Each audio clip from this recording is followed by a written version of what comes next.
విఠలాచార్య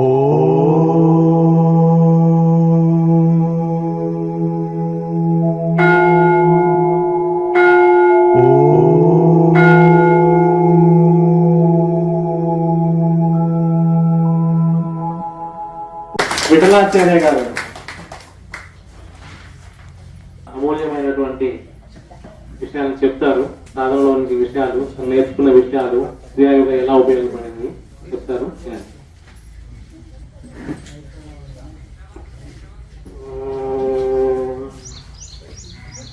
జ్ఞానానందగిరి గురు పాదాలకి శాస్త్రాంగ స్థానం ఇస్తూ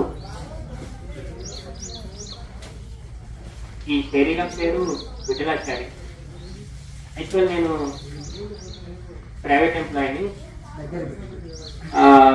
ఇందులో రానికి కారణం ఏంటంటే నాకు విపరీతమైన 12 సంవత్సరాల నుంచి నడుము నొప్పితో దాంతో బాధపడేవాడిని. నడుస్తూ ఉంటే ఆయుసం వచ్చేది. అయితే డాక్టర్లకు చూపించాను. వాళ్ళు ఏమన్నారంటే నీకు ఆపరేషన్ చేయాలని చెప్పేసి టైం డేట్ కూడా ఫిక్స్ చేస్తారు, బెడ్ కూడా ఫిక్స్ చేస్తారు. నేను అలోపతి, హోమియోపతి మందులను చాలా వాడాను, కానీ ఏది కూడా శాశ్వతంగా పరిష్కారం దొరకలేదు నాకు. సో నాకు ఈ చిన్నప్పుడే ఇంత చిన్న వయసులో పిల్లలు చిన్న ఉన్నారు, ఆపరేషన్ చేసుకుంటే చాలా కష్టం కదా అని చెప్పేసి ఇది కాదు పరిష్కారం అని చెప్పేసి నేను చేయించుకోలేదు. దానికి నేను చాలా బాధపడుతూ ఇంకా దేవుడా ఏం చేయాలని చెప్పేసి గట్టిగా శరణాగతితో ఉన్నప్పుడు నాకు ఫోన్ లో చూసేటప్పుడు జ్ఞానానందగిరి గారి క్రియాయోగం గురించి ఒక వీడియో దొరికింది అనమాట. అది చూసాను. చూసిన తర్వాత గురుగారి గురించి, అనుభవాల గురించి చాలా చూసాను. నేను చూసిన తర్వాత ప్రాక్టికల్ వీడియో చూసి అలాగే ప్రాక్టీస్ చేశాను ఒక 1-2 months. దాని తర్వాత గురువు గారిని ఎట్లయినా కలవాలని చెప్పేసి ఇక్కడికి వచ్చాను. ఇక్కడికి వచ్చేసి ఒకరోజు పౌర్ణిమ రోజు ఉపదేశం తీసుకున్నాను. అప్పటి నుంచి క్రమం తప్పకుండా క్రియాయోగం చేస్తున్నాను. చేసిన తర్వాత అక్కడ 2 సంవత్సరాలు పైన అయింది చేస్తున్నాను. 2 సంవత్సరాల 3 నెలలు కంటిన్యూ చేస్తున్నాను. మధ్యలో కొంచెం డిస్టర్బ్ అయింది, కానీ అప్పుడు నాకు నడుము నొప్పిపోయింది, ప్లస్ నాకు బీపీ ఉండేది. బీపీ ట్యాబ్లెట్స్ వాడేవాడిని, 10/65. అది కూడా ఇప్పుడు బీపీ ట్యాబ్లెట్స్ తో వాడట్లేదు నేను. నాకు ఎటువంటి ఆయాసం లేదు, చాలా బాగా పనిచేస్తున్నాను. శరీరం అంటే బాగా పోయింది, కానీ ఇంకా ఏదో ఉంది అని చెప్పేసి గురుగారి ఉపదేశ అది వీడియోతో చూస్తూ ఉంటూ ఇంకా జ్ఞానాన్ని పొందాలి అని చెప్పేసి, ఇంకా పరిపక్వత రాలేదు నాకు అని చెప్పేసి పరిపక్వత కోసం ఇంకా సాధన చేస్తున్నాను. దాంట్లో కూడా నాకు కేసరి ముద్ర వచ్చేసింది. ప్లస్ ఒక గంటన్నరకు పద్మాసనంలో కూర్చొని ఆసన శుద్ధి కలిగింది. ఇంకా ముందుకెళ్ళాలని చెప్పి గురుగారి పాదాలకు క్రియాయోగం చేస్తే మొదటి లాభమే ఆరోగ్యం అన్నాం కదా. ఆరోగ్య లాభం పొందారు. సుభద్రమ్మ గారు 2-3 నిమిషాల్లో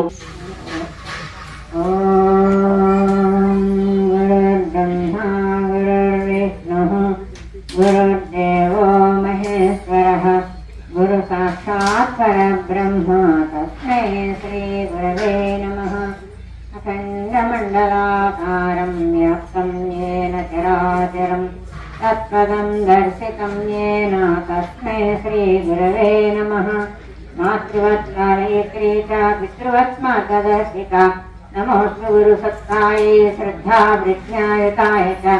ఓం మయా తు వరదే దేవీ తత్కరే బ్రహ్మవాదిని గాయత్రీం ఛందసాం మాతా బ్రహ్మయోనిర్నమోస్తుతే.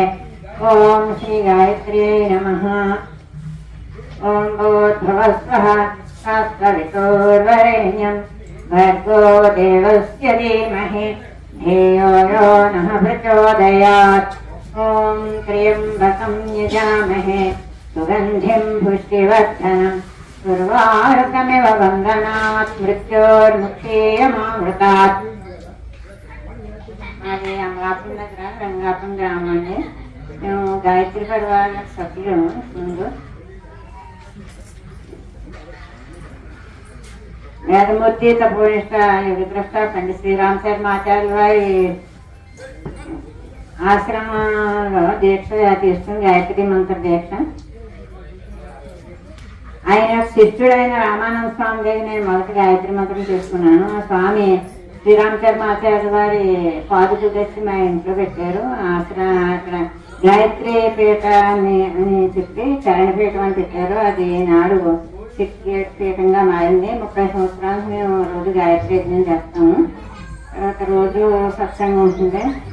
ఈ స్వామి మా ఊరిలోని 2 కోట్ల గాయత్రి మంత్రంతో స్తూప నిర్మాణం చేసి కలశ స్థాపన చేసి అన్నీ చేశారు. అంటే స్వామికి మాకు ఎలా అనుబంధం అయిందంటే రోజు వీడియోస్ వస్తుంటే కేసరి ముద్ర గురించి చెప్పినప్పుడు నాకు అంతకుముందు నుంచో కేసరి ముద్ర వేయాలనే సంకల్పం ఇస్తుంది. అనేక ప్రయత్నాలు చేసుకున్నా రాలేదు. స్వామి ఆ కేసరి ముద్ర నాకు స్వామి గారే చేసి రాసిందే. నేను కేసరి ముద్ర ప్రయత్నం చేస్తే నాకు 15 రోజుల్లోనే ముద్ర వేయడం వచ్చి నెక్స్ట్ చూసి ఛానల్ చూసి క్రియాయోగ అభ్యాసం చేసినాను. చేసిన తర్వాత నాకు చాలా మైండ్ పీస్ఫుల్గా ఏదైనా ఒక బుక్ చదివితే అనేక విషయాలు అనేక రకంగా కొత్తగా లోపల నుంచి అర్థం వస్తుంది. అలాగే నేను లహరి మహాశయ వారు రాసిన భగవద్గీత క్రియాయోగ పరంగా ఉంది. దాన్ని ఆ శ్లోకాలు చదువుతూ నేను ఎక్స్ప్లెయిన్ చేసి దాన్ని తెలుగులో కూడా అనుభవించాము. ఇప్పుడు అవన్నీ చెప్పే భావంగా ఉంది కాబట్టి నేను ఈ క్రియాయోగం చేసిన కాడి నుంచి నాకు ఎటువంటి అనారోగ్యం లేదు. ఏ డాక్టర్ మందు వేసుకోవట్లేదు. నాకు 73 సంవత్సరాలు. రోజు 1 గంట ఆ టైంలో లేచిన 8 గంటల వరకు అంటే అన్ని ముద్రలతోటి కొంతసేపు ఒకటి చేసి అలా ప్రయత్నం చేస్తున్నాను. పని అయిపోయాక కూడా ఏ పని చేసినప్పటికీ కూడా నాకు నేను శరీరం కాదు, నేను ఆత్మతత్వాన్ని, దేహానికి నాకు ఎటువంటి సంబంధం లేదా అనే ఆలోచనతో ఏ పని చేసినా నాకు అదే ఆలోచన వస్తుంది.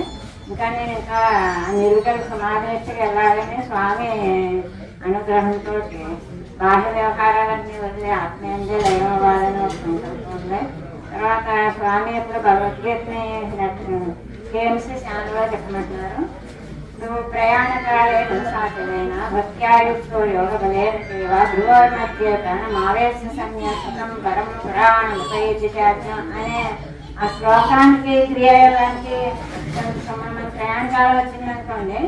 అది మన ఈ క్రియాయోగం చేయడం వల్ల మన ప్రాణాన్ని అపానాన్ని ఉద్భవంగా చూసుకొని ఆత్మశక్తిలో నిలిపి ఆ సత్పురుషుడైన భగవంతుని ప్రత్యేకంగా ధ్యానం చేస్తే మనమే ఈ శరీరాన్ని ఇష్టపడిపోతే ఆ శ్లోకం చెప్తున్నాడు. అలాగే అనేకమైన శ్లోకాలు ఈ క్రియాయోగానికి సంబంధించి ఉన్నాయి. అవన్నీ కూడా స్వామి కేఎంసీ ఛానల్లో చెప్పమంటున్నారు. మరి ఇప్పుడు నాకు ఆ శ్లోకాలన్నీ చెప్పి మీకు అర్థం చెప్పాలంటే చెప్పగలను, కానీ ఇప్పుడు సమయాభావంగా ఉంది కాబట్టి శ్రీ జ్ఞానానందగిరి మహారాజు వల్ల నేను ఈ క్రియాయోగంలో భగవద్గీత యొక్క శ్లోకాలు చదువుకుంటుంటే అంతర్ముఖంలో లోపలికి నాకు ప్రతి పదానికి అర్థం తోస్తుంది. అవన్నీ నేను కేఎంసీ ఛానల్లో చెప్దాం అనుకుంటున్నాను. చెప్పగలుగుతాను స్వామి అనుగ్రహం ద్వారా. 20,000 యజ్ఞాలు చేసింది ఆమె. 7వ తరగతి చదివింది కానీ సంస్కృత వ్యాకరణ శాస్త్రంలో పిహెచ్డి చేసింది. అంటే మొత్తం సంస్కృత వ్యాకరణ శాస్త్రం వస్తుంది. మలయాళ స్వామి శిష్యుడు సాధు సుబ్బరాజు గారి శిష్యురాలిని మొదలు ఈవిడ వాళ్ళ పెద్ద కొడుకు సుబ్బరాజు అని కొడుకు పేరు పెట్టుకున్నది, గురువు పేరు. ఆయన శిష్యుడి రామానంద స్వామికి శిష్యరికం చేసింది. ఆయన శిష్యుడు మన రామకృష్ణ స్వామి దగ్గర 3 గురువుల దగ్గర చేసి 4వ గురువుగా మన దగ్గరకు వచ్చింది. అక్కడ వాళ్ళు సేవ యజ్ఞాలు ప్రచారాలు చేసింది. క్రియాయోగంలోకి వచ్చినాక ఆ భగవద్గీత సారాన్ని వెన్నని భోంచేసింది. ఇక్కడ ఇప్పుడు కాంతాయ గౌడ్ గారు 30 ఏళ్ల నుంచి భగవద్గీత ప్రచారకులు ఉన్నప్పటికీ కూడా ఆ భగవద్గీత అంతరాత్మము ఈ మనం రాసిన క్రియాయోగ పుస్తకంలో దొరికి స్వామి దగ్గర 15 ఏళ్ల నుంచి తిరుగుతూ నేను తెలుసుకోలేకపోతే ఇంతమంది ఎందుకు వస్తున్నారప్ప, సాయంత్రం పూట ఇంతమందికి ఎందుకు వస్తున్నారు అని అంటే క్రియాయోగం తెలుసుకొని. కానీ ఒకసారి ఆగిండు సాయంత్రం పూట భగవద్గీత ఇచ్చిన చదివిండు. ఓహో ఇంత అర్థం ఉంది, ఇది తెలుసుకొని వస్తున్నారని కూర్చున్నాడు, క్లాస్ చేసి ఇచ్చేసిన. అట్లా ఈ భగవద్గీత ప్రచారకులంతా కూడా ఆ భగవద్గీత ఫలితాన్ని పొందారు. అమ్మగారు కానీ మీరు కానీ రామకృష్ణరావు గారని గురుదేవుడు శ్రీ శ్రీ శ్రీ జ్ఞానానంద గారి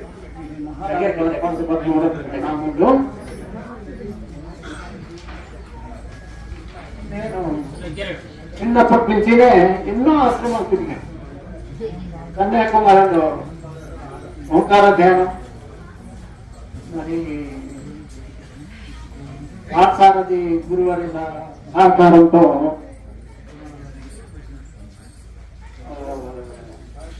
వారి ద్వారా కొన్నాళ్ళు, మరి పిరమిడ్ ధ్యానం కొన్నాళ్ళు, విపసన ధ్యానం కొన్నాళ్ళు చేసి ఎక్కడ కూడా గురి కుదరలే. భగవద్గీత విషయాలు తెలుస్తున్నాయి కానీ సరైన మార్గం కుదరలే. ఒకసారి వీడియోలో మన స్వామివారి వీడియో చూశాను. 8 మార్చి 2020లో ఏం పుణ్యం చేశానో అది కనపడని ఇక్కడికి వచ్చేసాను. ఈ ఉపదేశం తీసుకున్న తర్వాత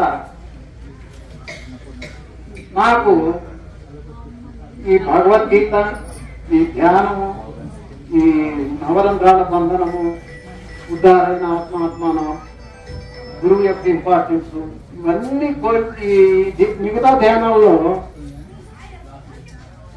కోయిన్సిడెన్స్ లేదు. నేను ఆ విమర్శ ఇచ్చే యోగ్యత లేదు కానీ పిరమిడ్ ధ్యానంలో ప్రాణాయామం లేదు, కుదరకపోయింది, కంటిన్యూ చేయలేకపోయినాం. విపసన ధ్యానం అంతే, ఎందుకో నాకు కుదరదు. ఇక్కడికి వచ్చిన తర్వాత అన్ని కోయిన్సిడెన్స్. ఈ వేమన గారు చెప్పినట్టు అంతా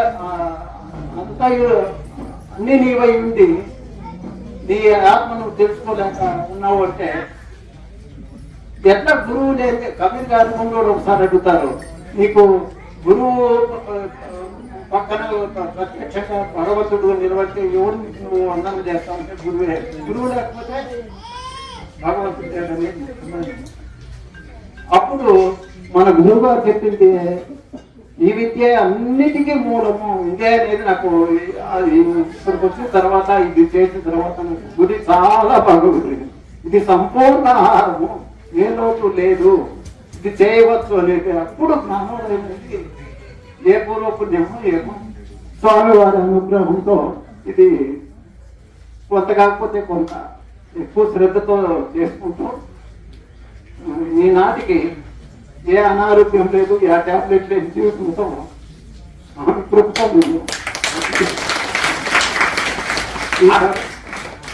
వారిది అనంతపురము. 75 సంవత్సరాల వయసు రామకృష్ణారావు గారు 7-8 గంటలు సింగిల్ సిట్టింగ్ లో పద్మాసనంలో సిద్ధాసనంలో కూర్చొని ధ్యానం చేయగలుగుతారు. మంచి క్రియాయోగంలో మంచి ఫలితం పొందారు. వెంకటేశ్వర్లు గారు మహారాజు గురుజీ అలాగే వాళ్ళ శిష్యులమైనటువంటి మీ అందరికీ గురు పరంపరకి అందరికీ గురు పూజ, గురు పౌర్ణిమ శుభాకాంక్షలు తెలియజేస్తూ, నేను ఒక ఉపాధ్యాయుడిగా పనిచేశాను 30 సంవత్సరాల నుంచి. అంటే పాఠం చెప్తూ ఉంటాం పిల్లలకి, ఇట్లా ఉండాలి, ఇలా ఉండాలి, ఇలా ఉండకూడదు, తల్లిదండ్రులు ఇలా గౌరవించాలి, ఇవన్నీ చెప్తూ ఉంటాం. కానీ సరి అయిన విద్య ఏంటనేది నాకు ఇక్కడికి వచ్చిన తర్వాతే, క్రియాయోగికి వచ్చిన తర్వాత తెలిసింది. అంతకు ముందు నాకు SSYకి వెళ్ళేవాడు, సిద్ధి సమాధి యోగా అని. దాని పరిచయం కొంత ఉంది కానీ సరి అయినటువంటి అవగాహన లేదు, దాంట్లో సరి అయినటువంటి ముందుకు వెళ్ళలేదు. కానీ ఇక్కడికి వచ్చిన తర్వాత అనుకోకుండా ఫోన్ లో చూశాను, పౌర్ణమి నాడు జరుగుతూ ఉంటాయి క్లాసులన్నీ. గురుజీ నన్ను నడిపించాడు అనుకొని హైదరాబాద్ నుండి వచ్చాను. అంటే ఇక్కడ మనకి ఎక్కడ ఎలా రావాలి, ఎలా వచ్చి ఉండాలి ఏమి తెలియదు. అలా రావడం, గురుజీ గారి దర్శనం కలగటం, సరైన విద్య ఏంటో నేను చెప్పేదంతా సరైన విద్యలా కనిపించాల. పాఠాలు చెప్పటం, పిల్లలకి అవన్నీ చెప్పటం, 30 సంవత్సరాల నుంచి పాఠాలు చెప్తూనే ఉన్నాను కానీ సరైన విద్య అనిపించాల. ఇది నాకు మనందరికీ లోకానికి సరైన విద్య మన జ్ఞానానంద మహారాజు గారు గురువు గారు చెప్తున్నారు. ఇదే నిజమైన విద్య. ఎప్పుడు కూడా మనం ఆహారం కంటే కూడా దీన్ని మనం దృష్టిలో పెట్టుకొని ప్రతిరోజు ఈ మన గురువు గారు పాత్మకు నమస్కరించుకొని మనం చేస్తూ ఉంటే తప్పనిసరిగా మనం ఉన్నత స్థితికి వెళ్తాం. దీంట్లో ఎటువంటి అనుమానం లేదు. మన కోసం గురూజీకి వచ్చారు కాబట్టి ఇక్కడికి మనం తప్పనిసరిగా ఈ క్రియాయోగిని ముందుకు తీసుకెళ్ళాలి. దాంట్లో మనం లోకానికి మనకు మనం సంస్కరించుకుంటాం. అదే నిజమైనదిగా భావిస్తున్నాను. నాకు చాలా అనుభవాలు జరిగింది. ఆరోగ్యం బాగుండేది కాదు, స్పాండిలైటిస్ ప్రాబ్లం ఉండేది, అలాగే కిడ్నీ స్టోన్స్ కూడా వచ్చాయి. ఇవన్నీ సమస్యలతోనే ఇక్కడికి వచ్చాను. కానీ ఆహారం కూడా గ్యాస్ ట్రబుల్ ఉండేది, బాగా ఎక్కువ ఆహారం ఆకలైనప్పుడల్లా ఆహారం తీసుకునేవాడిని 4-5 times. ఈ క్రియాయోగ దేశం దగ్గర నుండి 2 ఇడ్లీ మాత్రమే తింటున్నాను మార్నింగ్. అంటే ఆహారం కూడా తగ్గిపోయింది, మంచి ఆరోగ్యం ఉంది, చాలా ప్రశాంతంగా అనిపించింది, హాయిగా ఉంది. కాబట్టి ఇదంతటికీ కారణమైనటువంటి క్రియాయోగ గురు పరంపర జ్ఞానంద మహారాజుకి మరొకసారి ధన్యవాదాలు చెప్తూ లలితాదేవి గారు, వీరు కాకినాడ నుంచి వచ్చారు. వీరు సంవత్సరం నుంచి మౌన దీక్షలోనే ఉన్నారు.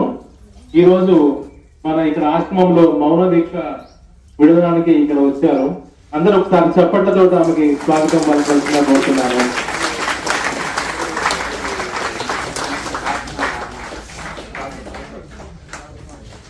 బాబురావు గారిని కూడా రావాల్సిందిగా కోరుతున్నాను.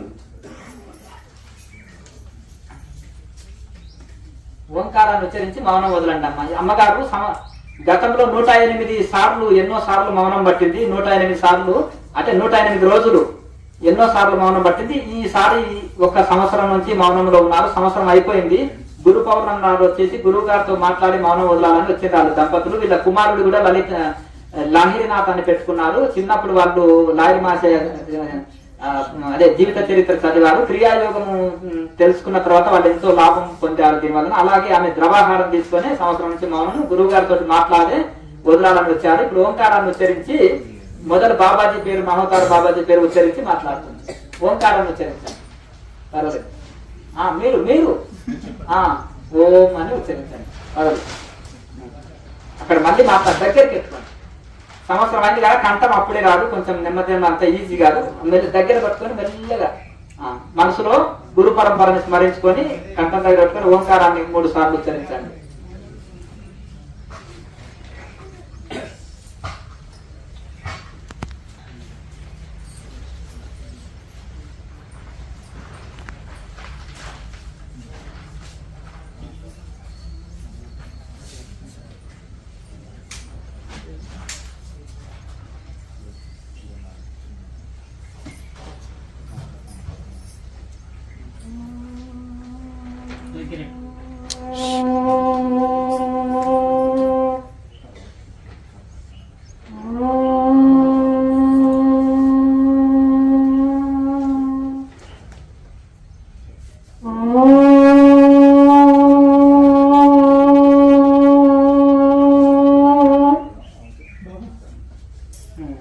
మీ అనుభవాలు చెప్పండి. ఒక 2 నిమిషాలు లేదా మీరు మాట్లాడండి. ఆమె గురించి మీరు చెప్పండి. ఎట్లా రోజు దినచర్య?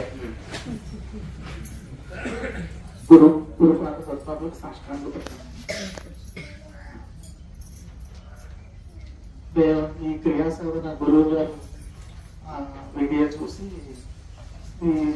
ముందుగా ఇంటి దగ్గర అభ్యాసం చేసి తర్వాత గురువుజీ దగ్గరికి వచ్చి ఉపదేశం తీసుకొని ఈ విధంగా మీరందరికీ తెలిసిన విషయాలనే మేము అదే సాధన చేసాం. ఇప్పుడు చాలా సంతోషంగా జీవితాన్ని ఆనందంగా గడుపుతూ ఉన్నాం. ఈ మా మాతాజీ ఏంటంటే మొదటి నుంచి మౌన దీక్ష, రామ నామ జపము ఇలాంటివన్నీ చేస్తూ ఉంటుంది. ఈ మౌన దీక్ష చేయడం గురువు గారి పర్మిషన్ కూడా అడిగి తను 1 సంవత్సరం దీక్ష ఏకాలంగా తీసుకుని తను చేశాను. ఆవిడ కష్టపడుతూ తీసుకుంటున్న అంతా ప్రోత్సహించాలనుకుంటున్నారు. జ్ఞానపరంగా ఇంకా మేము చెప్పడానికి మీకే బాగా అందరికీ గురువు గారు చెప్పినటువంటి క్రియాకాలంలో గురువు గారు చెప్పలేనటువంటి సాధన కానీ అనుభవాలు కానీ జ్ఞానం కానీ ఏమీ లేదు. అందరూ భగవద్గీతని అభ్యసించి వచ్చిన వారే ఇక్కడికి వచ్చిన వారంతా కూడా ఆ భగవద్గీతని అనుసరించి మేము కూడా గురువు పాద పద్మాలకి అసలైన జ్ఞానం ఇదే అని, ఆత్మజ్ఞానమే అని. భగవద్గీత అంటే సపరేట్గా ఒక పుస్తకం కాదు, శరీర నిర్మాణమే ఒక భగవద్గీత అని. ఇదంతా మేము ముందుగా తెలుసుకుని దాని విపుల అర్థాలు మాకు సరిగా అర్థం సంతృప్తిని ఇవ్వలేదు కనుక అప్పుడు మన గురువుగారు బుక్స్ చదివి వీడియోలు చూసిన తర్వాత అవి సంతృప్తినిచ్చినవి కనుక ఈ జ్ఞానాన్ని అనుసరిస్తూ ఈ క్రియా సాధననే చేస్తూ గురువుగారు చెప్పినటువంటి ఈ సాధనలో వచ్చేటటువంటి అనుభవాలన్నీ కూడా మాకు కూడా వచ్చాయి. మేము కూడా అవన్నీ అనుభవిస్తూ ఉన్నాం.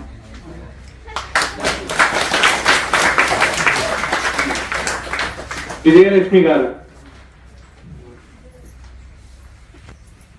గురువు గారి ఆడపద్మలకు నమస్కారములు. ఈ గురు జ్ఞానానందగిరి మహారాజ్ గారికి ఇప్పుడు వచ్చిన గురువులకు మనస్పూర్వక పాదాభివందనాలు చేస్తున్నాను. నేను ఆంధ్రప్రదేశ్ గుంటూరు జిల్లా ఉంటాను. నాకు మొదటి నుంచి కొంచెం ఆరోగ్యం ప్రాబ్లం ఉండింది. నేను గుళ్ళకి వెళ్ళడం కానీ అలాంటివి ఏమీ చేసేదాన్ని కాదు. అప్పుడెప్పుడు చిన్నప్పుడు గుళ్ళకి వెళ్ళేదాన్ని, బాగా పూజలు చేసేదాన్ని. కానీ మధ్యలో వచ్చిన ప్రాబ్లమ్స్ వల్ల కుటుంబం చాలా ప్రాబ్లం ఉండడం వల్ల ఈ పూజలు చేసిన వల్ల ఏ ప్రయోజనం, కష్టాలు ఎక్కువైనాయి కదా, ఎందుకని వదిలేసాను. తర్వాత మామూలు జీవితం గడుపుతున్నప్పుడు నాకు రకరకాల ఆరోగ్య సమస్యలు వచ్చినాయి. ఆ టైంలో మందులు ఎక్కువైపోయి ఆ మందులు వాడడం వల్ల సైడ్ ఎఫెక్ట్స్ రావడం అలా జరుగుతూ ఉండేది. ఇంత బాక్స్కి మందులు రెడీగా పెట్టుకొని మింగాల్సి వచ్చేది. తర్వాత ఇబ్బందులు ఎక్కువైనందువల్ల మందులు వాడకుండా ఎలా తగ్గించుకోవాలని చెప్పి నేను యూట్యూబ్ చూస్తూ ఉండేదాన్ని. చాలా రకరకాల వైద్యాలు చెప్పేవాళ్ళు, రకరకాల స్వాములు, గురువులు రకరకాల విషయాలు చెప్పేవాళ్ళు. అవి నాకు నచ్చేవి కాదు, అవి నేను పాటించేదాన్ని కూడా కాదు. అయితే గురువుగారు పెట్టిన వీడియో ఒకటి చూశాను. ఆ వీడియో నేను ఆరోగ్యం బాగు చేసుకోవటం కోసమే క్రియాయోగం స్టార్ట్ చేశాను. అయితే అది 4-5 రోజులు నేను యూట్యూబ్లో చూసుకుంటూ చేశాను. తర్వాత అలవాటు అయిపోయింది. నాకు ఒక 15 రోజులకి జ్యోతి దర్శనం కలిగిందండి. అప్పుడు నేను ఏంటి నాకు ఇలా వచ్చింది, అసలు ఎందుకు ఇలా అయింది నాకు అనేది నాకు అర్థం కాలేదు. ఎవరికైనా చెప్పినా నమ్ముతారా లేదా, అదొక ఆనందంలో మునిగిపోయాను అనమాట. మా ఇంట్లో వాళ్ళకి చెప్పినా కూడా అది నమ్మరు. నమ్మే విధంగా ఎవరు అలా అసలు ఏం జరుగుతుంది అనేది నేను చేరుకోవడానికి కూడా కొంత టైం పట్టింది. తర్వాత అసలు ఏంటి తెలుసుకోవాలని చెప్పి ఆశ్రమానికి వద్దామంటే ఆ టైంలో అమ్మ ఈ నెల అయిపోయింది, వచ్చే నెల రండి అన్నారు. ఆ టైం ప్రతిరోజు ఒక యుగంలాగా గడిచిపోయింది. ఎదురు చూసి వచ్చాను. ఆ తర్వాత నెలలో వస్తే ఇక్కడ చాలా మాకు అందరూ ఎంత ఒక కుటుంబ సభ్యుల్లాగే ఉంటారు. అందులో ఇక్కడ చిన్న పెద్ద కుల మతాలు తేడా లేకుండా చాలా బాగా మంచి వాతావరణంలో ఇక్కడ చూశాను. ఇక్కడ తయారు చేస్తున్న ఫుడ్ కానీ, వచ్చిన వాళ్ళకి అకామిడేషన్ ఇవ్వడం, ఈ దీక్షలకు కూడా ₹1 కూడా ఇవ్వాల్సిన అవసరం లేదు. బయట జరిగే ఆశ్రమాలకి ఇక్కడికి చాలా తేడా ఉంది. ఇక్కడ అక్కడ వేరే విషయాలు మనకు అనవసరం, కానీ ఇక్కడ ఏం జరుగుతుంది అనేది అందరికి, ఇక్కడ వచ్చిన వాళ్ళందరికీ అర్థమై ఉంటుంది. నేను ఫస్ట్ జ్యోతి దర్శనం అయిన దగ్గర నుంచి ఇంకా ఎక్కువ చేయడం స్టార్ట్ చేశాను. 2 పూట్ల యోగా చేసేదాన్ని, 3 పూట్ల చేయడం స్టార్ట్ చేశాను. నాకు అంటే అందరికీ ఇక్కడ చాలా మంది చేసిన వాళ్ళు, కొత్త వాళ్ళు తక్కువ ఉన్నారనుకుంటున్నాను నేను. కొన్ని విషయాలు మనం ఎక్స్ప్లెయిన్ చేయలేం, అటువంటి అనుభవాలు వస్తున్నాయి. అయితే మనం ఇంకా ముందుకెళ్ళాలని అందరినీ ఆశిస్తున్నాను. ఇంకా తెలియని వాళ్ళకు కూడా చెప్పాలి. మనం అందరూ ఈ స్థాయిని అందుకోవాలి. మన గురువు గారి గురించి, మన చుట్టుపక్కల వారి గురించి కూడా మనం ఉన్నతంగా ఆలోచించి అందరినీ ముందుకు నడిపించాలి, మంచి మార్గంలో నడిపించాలని కోరుకుంటున్నాను.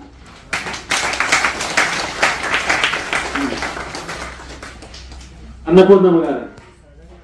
బ్రహ్మ గురు విష్ణు గురుదేవో మహేశ్వర గురు సాక్షాత్ పరబ్రహ్మ తస్మై శ్రీ గురవే నమః. క్రియాయోగ పరంపర గురుదేవులందరికీ నా హృదయపూర్వక నమస్కారం. జ్ఞానానందగిరి గురుదేవుల పాదపద్మములకు, నా తండ్రి గారైన పాదపద్మములకు సాష్టాంగ ప్రణమిల్లుతున్నాను. ఇక్కడ కూర్చున్న గురుదేవులకు కూడా నా హృదయపూర్వక నమస్కారాలు. అసలు నాకు క్రియాయోగా అంటే ఏంటో కూడా తెలియదు. అసలు ఫస్ట్ నా హెల్త్ బాగాలేకపోయింది. అసలు బ్యాక్ పెయిన్, విపరీతమైన బ్యాక్ పెయిన్. ఎన్నో హాస్పిటల్ తిరిగినాను హైదరాబాద్ లో, అపోలో అని, యశోద అని, ఇంకా వేరే ఇంకా మామూలు చిన్న చిన్న హాస్పిటల్, ఎన్నో హాస్పిటల్ తిరిగిన. అసలు బ్యాక్ పెయిన్ అసలు 5 నిమిషాలు కూడా నేను కింద కూర్చునేదాన్ని కాదు. సర్జరీ కూడా చేస్తామన్నారు డాక్టర్స్. నాకు ఫిజియోథెరపీ కూడా చేశారు. డైలీ కంటిన్యూ ఇంజెక్షన్స్ కూడా ఇచ్చారు బ్యాక్ బోన్ కి. అసలు తగ్గలేదు. అసలు ఏంది, అసలు నరకం చూసినా. నేను బెడ్ పైన పడుకున్న 6 నెలలు అసలు లేవలేదు. డాక్టర్స్ అంటారు మెట్లు ఎక్కొద్దు, దిగొద్దు, బెడ్ నుంచి వెళ్ళి బెడ్ రెస్ట్ ఉండాలి, అసలు ఏం పని చేయొద్దని చెప్పారు. నా వల్ల వాళ్ళ బెడ్ పైన పడుకొని ఏడ్చేదాన్ని. నరకం చూసినా నేను. అసలు ఇప్పటి నుంచి ఇంత చిన్న ఏజ్ లో ఏంది నా పరిస్థితి ఇది అనేసి నేను యూట్యూబ్ లో సెర్చ్ చేస్తున్నా. అప్పుడు ఈ స్వామీజీ వీడియో అవుపించింది. సరే ఇది ట్రై చేసి చూద్దాము అని ఒక 5 నిమిషాలు కూర్చున్నా. స్వామిది ఒక 5 నిమిషాలు చేసిన ఫస్ట్ డే. కొంచెం ఏదో కొంచెం బెటర్ గా అనిపించింది, ఒకలాగా ఫీలింగ్ అనిపించింది మనసులో, నాకు తెలియంది. మళ్ళీ నెక్స్ట్ డే ట్రై చేసిన. అప్పుడు ఒక 15 నిమిషాలు అట్లా కూర్చోగలిగిన. అట్లనే కంటిన్యూ వారం రోజులు ట్రై చేస్తూ ఉండిపోయినా. నాకే తెలియకుండా అర్ధగంట గంట అట్లా కూర్చుండిపోయినా. ఇంకా అప్పుడు నేను అనుకున్నా ఎట్లాగైనా ఈ స్వామిని కలవాలి, ఆశ్రమానికి వెళ్ళాలి. మేము ఉండేది బంజారాహిల్స్ లో, ఇది ఆశ్రమం ఉన్నది ఇక్కడ గోవిందాయపల్లి. అసలు ఈ ఏరియా కూడా తెలియదు నాకు. అసలు ఎట్లా రావాలి ఏంటి. అప్పుడు మా ఆయనకు చెప్పిన, యూట్యూబ్ లో చూసి ఇట్లా చేస్తున్నానే డైలీ, కొంచెం హెల్త్ మంచిగా అనిపించింది, వెళ్దాము ఆశ్రమానికి అనేసి అన్నాను. సరే వెళ్దాంలే అనేసి అన్నాడు. తనకు వీలు కాలేదు. ఎట్లా నన్ను పంపి మరి నేను వెళ్తా అంటే, సరే ఆశ్రమానికి ఫోన్ చేసి కనుక్కున్నా డీటెయిల్స్. చెప్పారు వీళ్ళు క్లియర్ గా చెప్పారు, ఇట్లా అడ్రస్, ఇట్లా ఫోన్ నెంబర్ అన్ని ఇచ్చారు. మా ఆయన పంపించేశాడు. నేను అప్పుడు దీక్ష తీసుకొని వెళ్ళా. జూలై 18th, మొన్న 18th కి 1 year అవుతుంది నేను వచ్చి దీక్ష తీసుకొని. అప్పటి నుంచి కంటిన్యూ మార్నింగ్ 4 o'clock లేస్తా, 6 వరకు చేస్తాను. ఈవినింగ్ 6 to 7:30 చేస్తాను. మధ్యాహ్నం టైంలో వీలుంటే చేస్తాను. ఇప్పుడు నా హెల్త్ కి అసలు ఎలాంటి మెడిసిన్ వేయట్లేదు. ఇప్పుడు క్రియాయోగా చేస్తున్నప్పటి నుంచి నాకు అసలు సర్ది కానీ ఫీవర్ కానీ ఎలాంటిది లేదు ఇప్పటికీ. అసలు ఇప్పుడు రోజంతా డే అంతా కింద కూర్చోగలుగుతుంది. అన్ని పనులు చేసుకుంటున్నా. ఇప్పుడు బరువులు ఎత్తుకున్నా, మెట్లెక్కి దిగుతున్నా, అన్ని చేస్తున్నా. ఇంత ముందుకున్న పని కంటే ఇప్పుడు ఎక్కువ చేసుకుంటున్నాను. అంత యాక్టివ్ అయిపోయింది. అసలు వచ్చామా వెళ్ళామా కాదు. దానికి ఒక స్వామి ఏం చెప్పిండు, కొంచెం మనం మైండ్ లోకి తీసుకొని చేసుకుంటే మనం హాస్పిటల్ తిరగాల్సిన అవసరం ఉండదు. అసలు మన హెల్త్ మనమే డాక్టర్స్. అసలు ఎక్కడికి తిరగాల్సిన అవసరం లేదు. డైలీ ఒక 10 నిమిషాలు, 1/2 hour అట్లా చేసినా సరిపోతుంది. టైం కుదరని వాళ్ళు. ఇంకా పాత సాధకులు చాలా మంది ఉన్నారు. మధ్యాహ్నం తర్వాత వాళ్ళ చేత అందరి చేత మాట్లాడిస్తారు. మలయాళ స్వామి పరంపరలో వేదానంద స్వామీజీ మన ముందు ఉన్నారు. స్వామీజీ మంచి సందేశం ఇస్తారు. గురు పౌర్ణమి రోజు మన ఆశ్రమానికి వచ్చినందుకు వారికి చాలా ధన్యవాదాలు. స్వామీజీ